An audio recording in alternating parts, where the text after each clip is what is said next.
story. 1. The leak. It started with a drip. That's what I keep telling the detectives, though I can see the disbelief in their eyes. Just a steady drip from somewhere deep in the unfinished part of the basement, behind the storage shelves I hadn't touched in months. I'd bought the house a year ago, my first real purchase after the divorce. A modest split level in a quiet suburb where I could rebuild my life. The basement had been a selling point, partially finished with a small office area where I could work from home, plus plenty of storage space. The previous owners had left in a hurry, something about job relocation. That first drip, I heard it late one Tuesday night while catching up on work. It seemed innocent enough. Old houses make noises. But it persisted, becoming the metronome to my midnight typing. After 3 nights, I finally pushed aside the metal shelving unit to investigate. That's when I noticed the wall didn't look right. Behind where the shelves had stood, the concrete was a slightly different shade. Newer. I wouldn't have caught it if not for the dripping that seemed to come from within. I tapped the wall with my knuckles, expecting solid concrete. Instead, I heard a hollow echo. The home inspection hadn't mentioned any recent construction. A cold feeling settled in my stomach as I ran my fingers along the wall, finding a nearly invisible seam. Someone had sealed off part of my basement. I told myself there were reasonable explanations. Maybe a water issue the previous owners had fixed. Maybe they'd walled off some unusable space. Still, the next day, I went to the hardware store and bought a sledgehammer. That night, after a few drinks to steady my nerves, I took the first swing. The concrete was thin, just a veneer. Behind it was drywall that crumbled easily under the hammer's weight. After 20 minutes of careful demolition, I'd opened a hole large enough to shine my flashlight through. The beam revealed a small room, perhaps 8 by 10 feet. The floor was dirt, not concrete like the rest of the basement. In the corner sat an old wooden chair. Nothing else. The dripping sound was louder now, but I still couldn't identify its source. I enlarged the hole until I could squeeze through, covering my mouth against the dust and stale air. Inside, the room was cold, much colder than the main basement. I swept my flashlight across the dirt floor, noticing strange depressions, as if something heavy had been dragged repeatedly across it. The chair in the corner was simple but sturdy, with straps attached to the arms.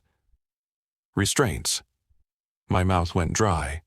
I approached slowly, shining the light on dark stains that had soaked into the wood. The dripping sound was coming from directly above the chair. I raised my flashlight. Water was seeping through a crack in the ceiling, falling precisely onto the seat of the chair. I reached out to touch the liquid. It was clear but viscous, not quite water. It smelled chemical, like bleach, but sweeter. That's when I noticed the writing. Scratched into the wall behind the chair were dates. Dozens of them, spanning years, the most recent only a month before I'd purchased the house. Below the dates was a message, etched deeper than the rest. The next one will be looking for me. I backed away, my foot catching on something partially buried in the dirt floor. I knelt down, brushing away soil to reveal the corner of a plastic bag. I should have stopped there, called the police. Instead, I pulled. The garbage bag tore, spilling its contents, a stack of driver's licenses. Different names, different faces, men and women both. I recognized one immediately. The real estate agent who'd sold me the house, reported missing 2 weeks after closing. I scrambled backward, dropping my flashlight, plunging myself into darkness. The dripping seemed louder now, faster, like a quickening pulse. When I finally found my phone to call 911, my hands were shaking so badly I could barely dial. As I waited for the police, huddled at the top of the basement stairs, I heard something that made my blood freeze. Footsteps in the kitchen above me. Then the basement door, which I'd locked, slowly began to turn. I'll tell the detectives all of this again tomorrow. I'll describe the man they found me fighting with. The previous owner who'd kept his key, who'd been living in the crawlspace of the attic for months, watching me through holes in the ceiling. The man whose contractor brother had built him a special room that wouldn't appear on any inspection reports. They found 3 bodies buried under the dirt floor. They're still trying to identify all the licenses. But what haunts me most, what wakes me sweating in my hospital bed, is what he whispered as the police pulled him off me. "I chose you specifically. You looked like you'd make good company down there." Story 2. The Tenant. I never meant to become a prison guard. That's essentially what I am now, though. Every morning, I wake up and bring food down to the basement, sliding it through the gap underneath the door I've padlocked from the outside. Every evening I return with the dinner and remove the untouched breakfast tray. He hasn't eaten in 3 days. Let me back up. 4 months ago, I advertised my basement apartment on Craigslist. Nothing fancy. A bedroom, bathroom, and kitchenette with a separate entrance around back. The perfect arrangement for some extra income without sacrificing privacy. Marcus responded first. Late 30s. IT professional who worked remotely. Quiet demeanor. His references checked out, he had steady income, and importantly, he paid the deposit in cash. I should have questioned why someone making good money wanted to live in a basement, but cash has a way of silencing concerns. The first month was uneventful. I'd occasionally hear him coming or going, but mostly it was easy to forget someone lived below me. Sometimes I'd notice small things. Trash cans moved slightly, garden tools rearranged, but nothing worth confronting him about. Then I started receiving the mail. Packages arrived addressed to women I'd never heard of, all sent to my address, but with the basement unit specified. When I texted Marcus about it, he claimed they were gifts for his sister and nieces, easier to ship to his address than theirs. I accepted the explanation until the 5th package arrived, and curiosity got the better of me. Inside was a collection of women's underwear and a prepaid phone. I checked the others I'd been keeping for him. Each contained similar items: clothing, burner phones, cheap jewelry. All women's items, all different sizes. That night, I heard Marcus leave around midnight. On impulse, I used my landlord key to enter his apartment. I told myself I was just making sure he wasn't doing anything illegal in my property. I wasn't prepared for what I found. His laptop was open on the kitchen table. On screen was a spreadsheet with names, addresses, work schedules, and physical descriptions of women. Dozens of them.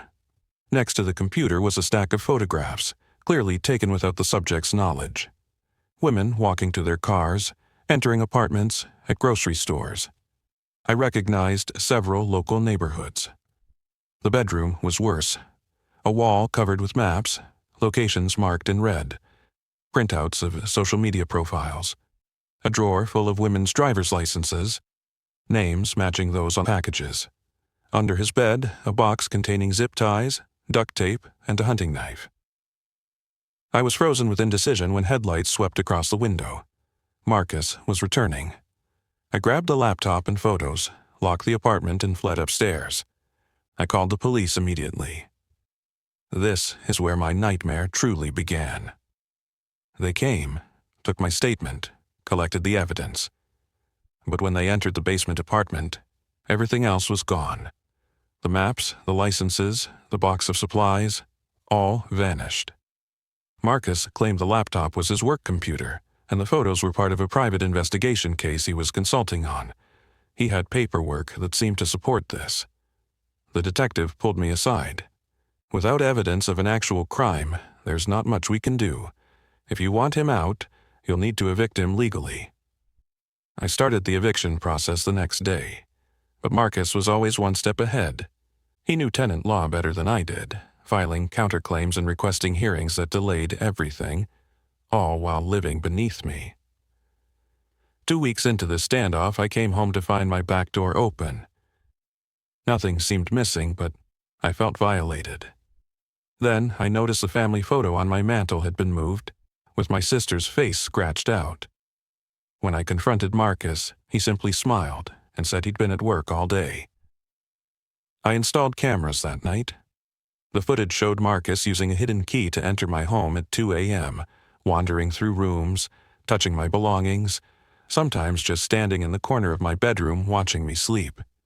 The police said they'd increase patrols, but still couldn't arrest him without stronger evidence. Then last week my sister disappeared. She'd been staying with me for protection. Marcus had clearly figured out who she was. The police found her car abandoned at a rest stop 50 miles away. No cameras, no witnesses. That's when I decided I couldn't wait for the legal system. I waited until Marcus left for what he claimed was a job interview. I changed the basement door locks, reinforced the entrances, and barricaded the shared laundry room access. When he returned and found himself locked out, he raged for hours, threatening me through the door. Eventually, he tried breaking in through the basement windows. That's when I was ready for him, with my father's old baseball bat. One swing was all it took. I dragged him back inside, locked the reinforced door, and have kept him there ever since. The police call daily about my sister. I tell them I've seen nothing, heard nothing. Meanwhile, Marcus is recovering in my basement. I've taken his phone, cut the internet. No one knows he's here. His remote job doesn't expect regular check-ins, and he has no family nearby. Yesterday, I confronted him about my sister. At first, he denied everything, but after hours without water, he started talking. Locations, names, a storage unit where he keeps souvenirs. I've written it all down. The problem is, I can't go to the police now. They'll want to know how I got the information, and the moment they release him, which they will eventually, I'm dead. So is my sister, if she's still alive. So here I am, bringing meals to a monster, hoping he'll give me enough information to save her. Meanwhile, I'm becoming something monstrous myself. I've started having dreams where I don't free Marcus or turn him in, where I simply concrete over the basement door and sell the house. Sometimes I think that might be the only way this ends. Tomorrow, I'll try again to make him eat. Story 3. The Sounds Below. When I bought this old house, the elderly couple who sold it to me mentioned something strange. "Don't worry about the noises from the basement," the husband said while signing the papers. "The house settles. You'll get used to it." I laughed it off. Every old house has its quirks. This was a 19th century colonial with good bones, recently renovated upstairs, but with an unfinished stone basement that hadn't changed much in a century. I plan to refinish it eventually, maybe make a home theater or a workshop. The first week passed uneventfully. I was too busy unpacking to think much about the basement beyond the occasional trip to store boxes. Then came the first storm of autumn. As rain lashed against the windows and wind howled through the trees, I heard it, a rhythmic tapping from below. Tap, tap, tap. Pause. Tap, tap, tap. I assumed it was water hitting the stone foundation or maybe an animal seeking shelter. When morning came and the storm cleared, so did the sound. I made a mental note to check the perimeter for drainage issues, but promptly forgot about it until the next rainfall. This time, the tapping came again, but with variations. Sometimes quick, sometimes slow, sometimes a single tap, other times a flurry. It reminded me of Morse code, though I didn't know enough to decipher it. On a sunny Saturday, I finally decided to thoroughly explore the basement. It was a classic old cellar with stone walls, a dirt floor in some areas, and low-hanging beams that forced me to stoop. The previous owners had left behind shelves of ancient preserves and a collection of rusty tools hanging on the walls. In the farthest corner, I discovered something odd, a portion of wall that seemed newer than the rest, not modern, but perhaps early 20th century based on the mortar style. I knocked on it, and the sound was distinctly hollow. My renovator's curiosity piqued. I chipped away at the mortar with a screwdriver until I could remove a stone. Behind it was empty space. I widened the hole and shone my flashlight through, revealing a small room no bigger than a closet. The only thing inside was an old wooden chair bolted to the floor. I was contemplating the strange discovery when my phone rang. A work emergency that required immediate attention. I replaced the stone loosely and headed upstairs, intending to investigate further later. That night brought another storm, the worst yet. As I lay in bed listening to thunder, the tapping started again, but different. Urgent. And unmistakably coming from behind that wall. I grabbed my flashlight and descended the stairs, each creak accentuated by the storm's backdrop. The basement was cold, the air heavy with moisture and something else, a scent like old pennies. The stone I'd removed was on the floor, though I was certain I'd replaced it. The hole in the wall seemed larger than I'd left it. I approached cautiously, flashlight beam trembling slightly in my hand. When I peered through the opening, the chair was gone. I stumbled backward, heart hammering. I swept the flashlight around the basement, half expecting to find the chair moved elsewhere, but everything else was undisturbed. I approached the hole again, this time reaching my hand through to feel the space beyond.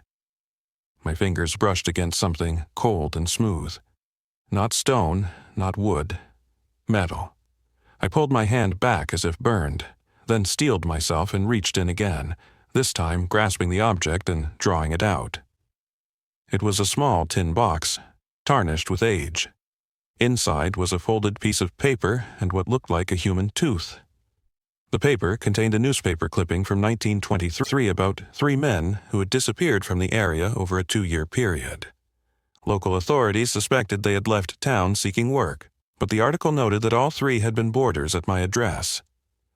The tapping resumed, louder now, clearly coming from inside the wall. But the hidden room was empty.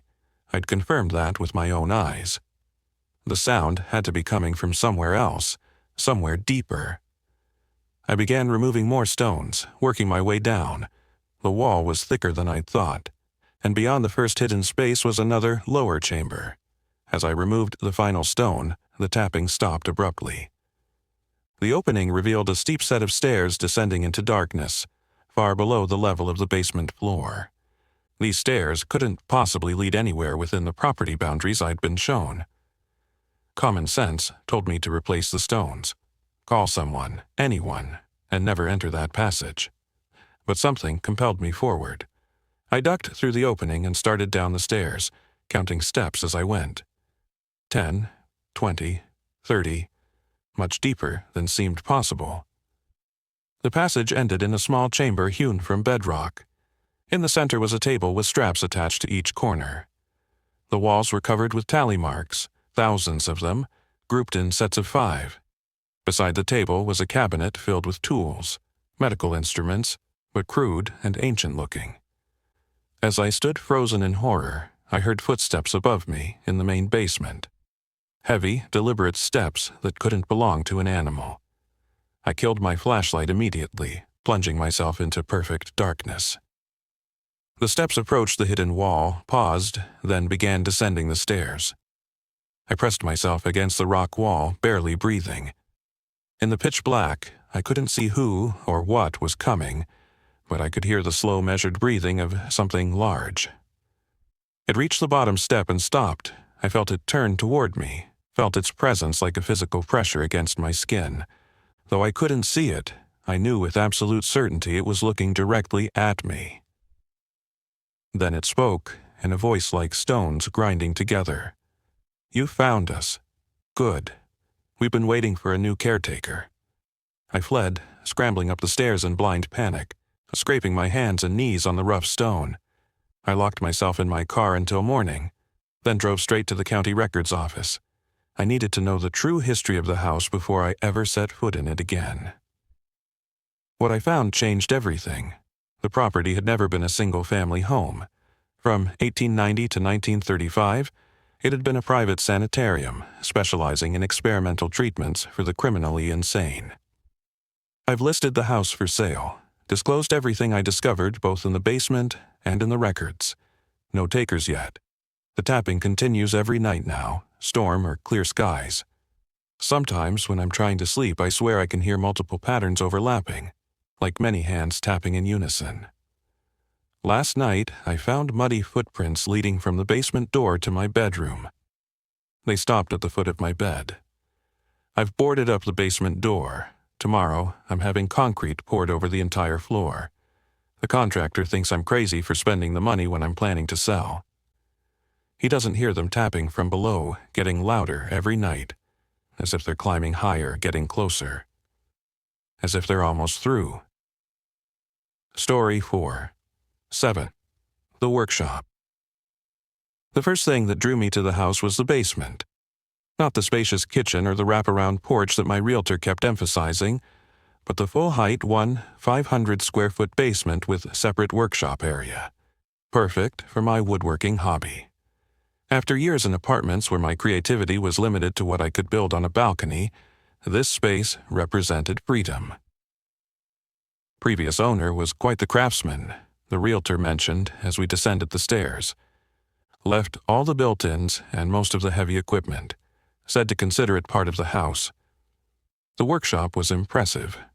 Table saw, drill press, lathe, all arranged around a massive workbench. The walls were lined with pegboards holding tools I'd only dreamed of owning. In the corner stood a large dust collection system and next to it a door.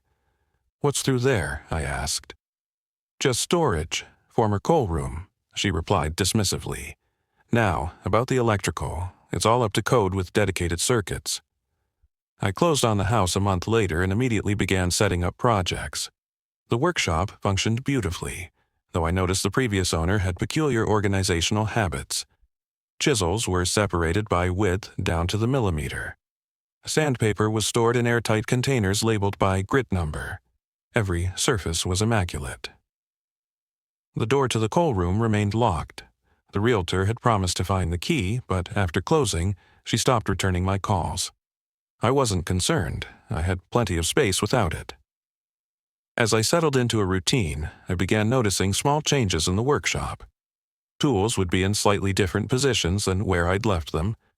The dust collection system would be warm, as if recently used.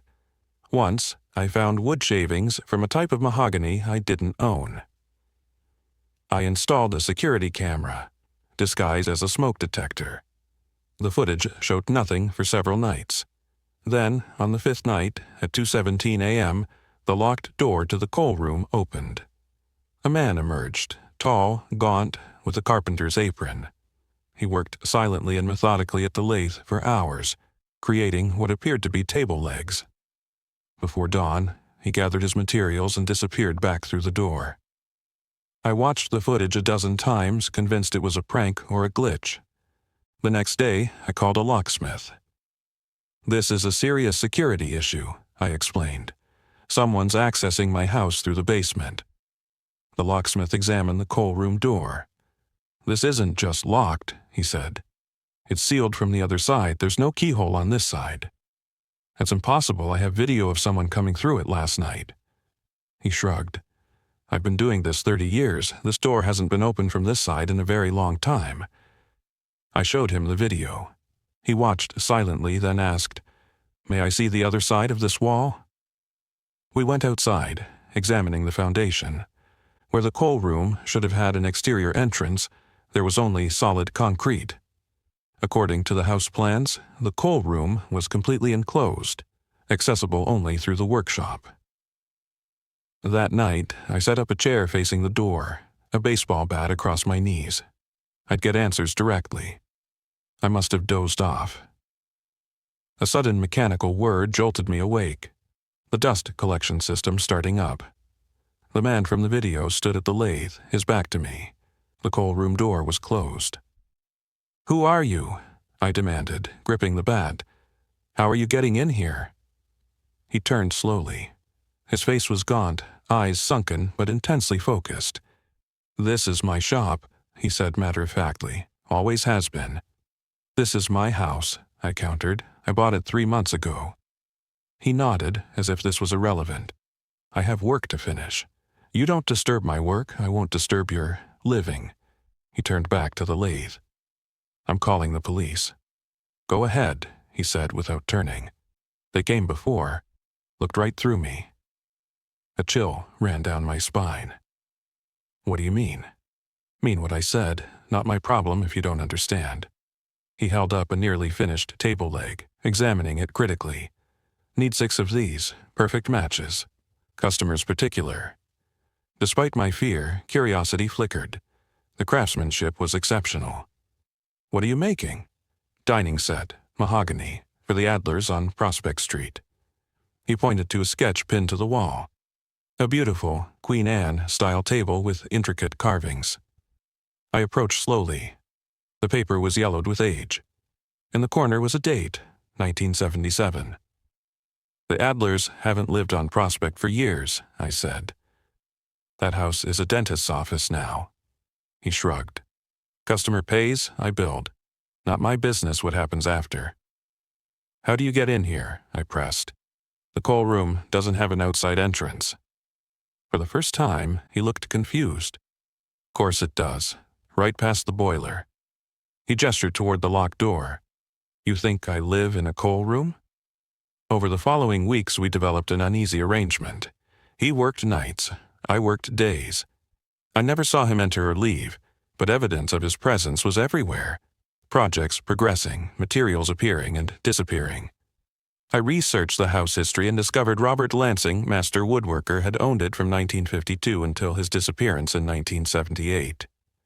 The article mentioned he'd been working on a commissioned dining set when he vanished. His body was never found. Driven by morbid curiosity, I picked the lock on the coal room door one afternoon. Inside was not the small storage space I expected, but a massive room that couldn't possibly fit within the house's footprint. Woodworking projects in various stages of completion filled every surface. On the far wall hung photographs spanning decades. Robert with clients, Robert receiving awards, Robert growing older in each image. The final photo showed him standing beside the dining set from his sketch, now completed. He looked satisfied, proud. Beneath it was a newspaper clipping. Local family of 4 found dead. The article detailed how the Adlers had been poisoned by carbon monoxide from a faulty furnace, just days after receiving a custom dining set. As I processed this information, I heard the workshop door open behind me. Robert stood there, expression unreadable. You shouldn't be in here, he said quietly. This room isn't for you. You killed them, I whispered, the Adlers. He shook his head. I make beautiful things. What happens after isn't my doing. He ran his hand along a half-finished cradle. The furnace was faulty before they hired me. I just helped it along. Why? His eyes met mine, suddenly lucid. Because true craftsmanship deserves to be eternal. Those people, they would have scratched it, damaged it, eventually discarded it. My work deserves better. He gestured around the room. Every piece here would have been ruined by careless owners. Instead, they remained perfect. I backed toward the workshop, heart racing. You're insane. I prefer particular, he replied calmly. Now, I need to finish. I've started something special for you, a rocking chair. You'll love it. It's exactly your size. That night, I packed essential belongings and fled the house. I'm writing this from a motel 30 miles away, trying to decide my next move. I've called the police, but as Robert predicted, they found nothing unusual in the workshop. The coal room was just a small storage space with old gardening equipment. The house is on the market again. Yesterday, my realtor called with exciting news. A serious buyer, a woodworking enthusiast particularly drawn to the basement workshop. He asked if all the equipment conveys with the sale. I told her yes, of course. Everything stays. After all, it's not really mine to take. Story 5. The previous tenant. Everything changed with that first sliver of plaster. I'd been renting the garden-level apartment for just under a month, a steal in this housing market, especially for a one-bedroom with its own entrance and a bonus room perfect for my home office.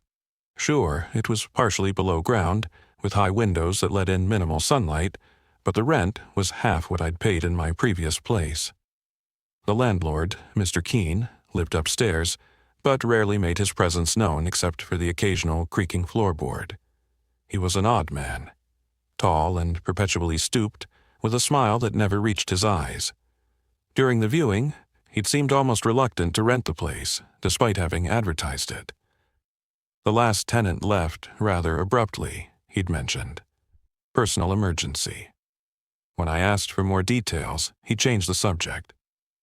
The crack appeared my 4th week there, a hairline fracture in the office wall that I noticed only because my desk chair had caught on the uneven flooring beneath it. I ran my finger along the seam and was surprised when a small piece of plaster came away in my hand, revealing what looked like older wallpaper underneath. Curious, I gently picked at the edges.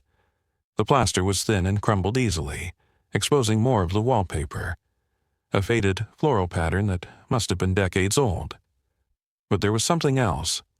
Barely visible beneath a section of peeling paper were markings that didn't match the pattern. I scraped away more plaster, revealing what appeared to be handwriting. "Help me, he's listening." The words were scrawled in what looked like pencil or maybe charcoal, pressed hard enough to indent the wall beneath the paper. A chill ran down my spine despite the rational explanations that immediately came to mind. Old buildings often harbored strange remnants of previous occupants. Maybe a child had written on the wall before it was papered over. I decided to patch the crack, but before I could head to the hardware store, my phone pinged with a text message from an unfamiliar number. "Don't cover it up again, please. You're the first one who might see it." I stared at my phone, a knot forming in my stomach. This had to be a bizarre coincidence or an oddly timed scam. I blocked the number and tried to focus on work, but my eyes kept drifting to the message scratched into my wall. That night, I heard Mr. Keen's heavy footsteps above me, pacing back and forth for hours. The pattern was unusual. 15 steps one way, pivot, 15 steps back, over and over until well past midnight, directly above my office. The next morning, there was a soft knock at my door. Mr. Keen stood there, hunched and smiling his empty smile. "Just checking in," he said, his eyes peering past me into the apartment. "Everything working properly? No issues with the walls or anything?"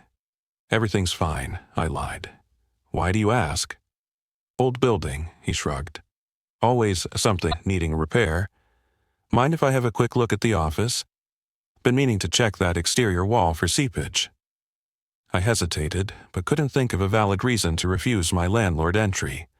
I led him to the office, my heart racing as I realized I hadn't covered the exposed writing. To my surprise, when we entered, the wall was intact, no crack, no exposed wallpaper, no message. Mr. Keen inspected the wall carefully anyway, running his hand along the exact spot where the crack had been. "Looks good," he said finally. "Let me know if you notice any changes." After he left, I examined the wall again. The surface was smooth, unblemished. Had I imagined the whole thing? I pressed my palm against the wall and felt a slight give that shouldn't have been there.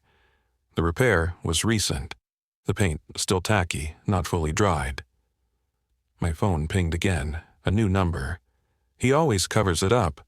Check the other walls. Be careful. Don't let him hear you." That night, I waited until the pacing overhead stopped and the house fell silent. Armed with a flashlight and a putty knife, I began gently tapping the office walls, listening for hollow spots. In the corner farthest from the door, I found one. Working slowly and quietly, I scraped away a section of plaster about the size of my hand. Behind it was not wallpaper, but a small cavity in the wall. Inside was a phone. An older model smartphone, its battery dead. I pocketed it, patched the hole as best I could, and retreated to my bedroom. I charged the phone, my curiosity overcoming my growing unease. When it finally powered on, there was no lock screen. The only app with notifications was the messaging app, which contained hundreds of unsent text messages, all addressed to various numbers. The most recent outgoing text matched the first message I'd received. I scrolled through the messages, each more desperate than the last, dating back nearly a year. They painted a terrifying picture. The previous tenant, a woman named Elise, had gradually discovered something about Mr. Keen, something that had made her fear for her life. "He's watching me through the vents. The noises from upstairs aren't footsteps. He's dragging something heavy. Found hidden cameras in every room today, bathroom too. He comes in when I'm asleep. I pretend not to wake up." The final messages were the most disturbing. "If you're reading this, I hid another phone in the heating vent in the bathroom. Evidence is there. Get out of the apartment. Go straight to police. He's coming down the stairs now. I can hear him unlocking my door. This is not a drill. Help." With trembling hands, I checked the bathroom vent. Inside was another phone and a small USB drive. The phone was damaged beyond repair, but the drive worked when I plugged it into my laptop. It contained dozens of video files, all showing my apartment from various angles. Some showed Elise sleeping, while a shadowy figure moved around her bedroom. Others showed Mr. Keene entering the apartment with his key, standing over her bed, sometimes for hours. The most recent video showed a struggle. Elise, fighting, being dragged toward the office. The video cut out abruptly. Heart pounding, I packed a bag. I would go to a hotel, call the police from there. As I moved toward the front door, the overhead lights flickered. The familiar sound of footsteps began. 15 steps pivot, 15 steps back. My phone pinged one last time. Too late, he knows you know. The footsteps stopped directly above me. Then came the sound of the upstairs door opening. Slow, heavy steps on the stairs that led down to my entrance. I fled to the office, the farthest room from the front door, and locked myself in, frantically searching for another way out. The high windows were too small for me to squeeze through.